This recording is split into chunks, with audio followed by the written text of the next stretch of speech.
Right. Number 2 is understanding your financials. I'm really bad at finances. Yeah, you are. That's why my beautiful wife is in charge. So let's talk about financials. Yeah. Well, I think first it's getting your personal finances in a good spot. If there are things you can cut, like eating out, for example, I know we spend a ton of money eating out. And when we feel like we need to cut back, that's the first thing that goes. Yeah.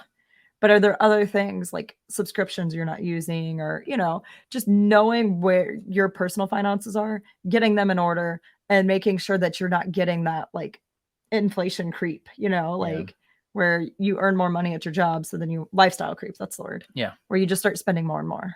Right.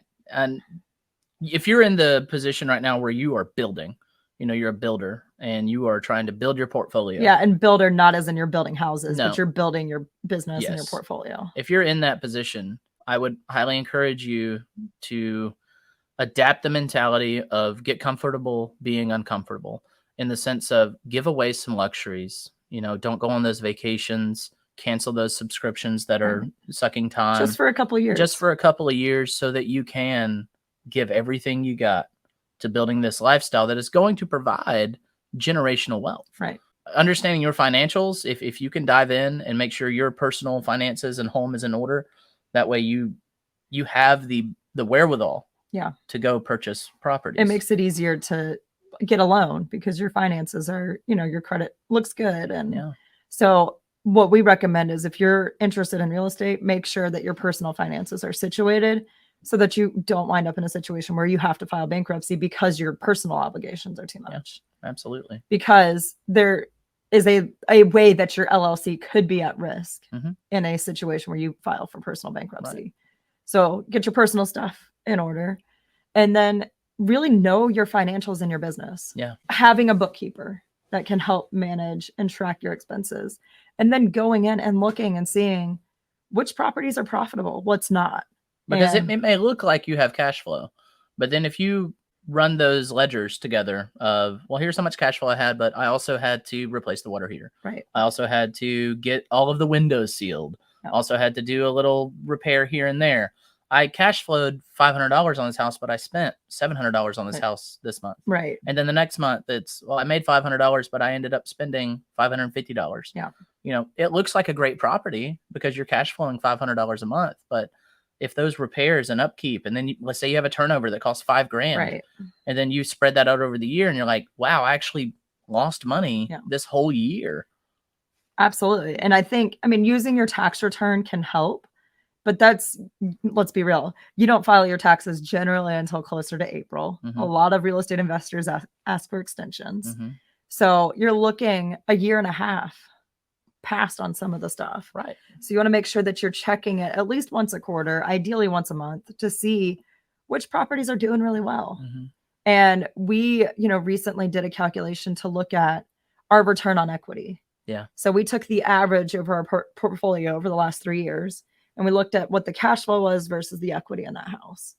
And, when we first bought them, cash on cash return was gold. That's all we cared about. Right. But now our houses have appreciated and we've owned them long enough. So it's interesting to see what are we earning on that cash that we have in the property. Yeah. And if we sold that house, even after taking the hit on agent commissions, hopefully 1031, exchanging it so we don't have a tax hit, what could we do with that money? Could we have a better return on equity? Right. Because let's say we have a 6% return on the equity, but we could take that equity, sell those houses, and put it into something that has a 15% cash on cash. We're earning more on that equity, that cash that's been sitting there, than we would have if we just left it. Right. So you can't do that unless you know your numbers. And that comes from a frame of mind of debt is good. Of the working debt is good debt. Debt on cash flowing assets is good debt. Yeah, yes, absolutely. Because a lot of people may not be concerned about return on equity because they just want paid off houses. Yeah, and that's the stage I think a lot of people get to. Like, we're still trying to optimize some things.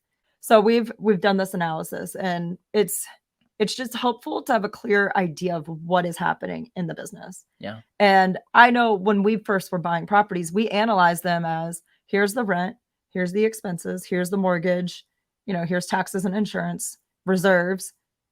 The rest is for us. But what you don't account for is if you have a bookkeeper or property management software, or you go join a mastermind or go on a trip, all of that comes out of your business expense. Right. And if you're not putting money aside for that, you can find out real quick that you're not making as much as you thought you were. Right. Because there's these overhead business expenses that come out. So when you're analyzing deals, it's one thing to look at just like, what is that deal going to add for that one house?